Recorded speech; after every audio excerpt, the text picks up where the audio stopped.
Friends, నేనైతే first time మదీనాకు వచ్చాను. So చాలా అంటే చాలా బాగుంది ఈ ప్లేస్ అయితే.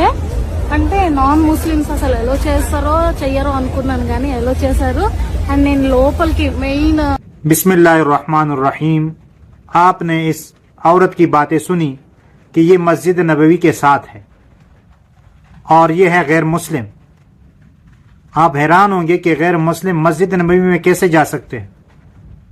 तो मैं आपको बताता हूँ कि ये कुछ सालों से इनको इजाज़त मिली हुई है कि ये मस्जिद नबवी के साथ वहाँ तक पहुँच सकते हैं। अंदर अभी तक इजाज़त नहीं है और अरब के जो मौजूदा हालात है इससे अंदाज़ा किया जा सकता है कि अंदर भी इजाज़त मिल जाएगी और ये गैर मुस्लिम फिर अंदर जा सकेंगे, लेकिन अभी तक ये बाहर घूमते रहते हैं। इससे पहले भी लोग वहाँ जाते रहे हैं। ये एक मर्द एक औरत है, आप इनकी गुफ्तगू भी सुने। This is Masjid Nabawi. Yes, very nice. Mosque, it's very nice. Not a Muslim? No, this is not. It is not Muslim. ये भी गैर मुस्लिम है, ये भी वहाँ तक जा चुके हैं। तो ये सिलसिला इनके लिए आहिस्ता आहिस्ता बढ़ रहा है और अनकरीब ये अंदर भी जा सकेंगे और ये हालात जो अरब के चल रहे हैं इसे अंदाज़ा किया जा सकता है।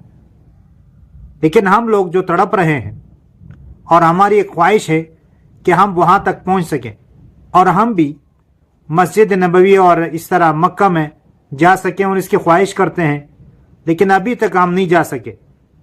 उसकी बुनियादी वजह जो मैं समझता हूँ वो ये है कि हम सही तलब नहीं करते और अल्लाह ताला से सही मांगते नहीं हैं। अगर हम अल्लाह ताला से सही तरीके से मांगे तो इंशाअल्लाह हमारे लिए भी असबाब पैदा हो जाएंगे और हम भी वहाँ पहुँच सकेंगे। तो आइए दुआ करते हैं कि अल्लाह ताला हम सब के लिए वहाँ जाने के लिए असबाब पैदा फरमाए। आप और मैं बार बार वहाँ हाजिरी जो है वो दे सकें और इसके लिए जो रास्ते हैं अल्लाह ताला खोल दे और जो असबाब है अल्लाह ताला मुहैया फरमाए। आमीन सुम्मा आमीन या रब्बल आलमीन।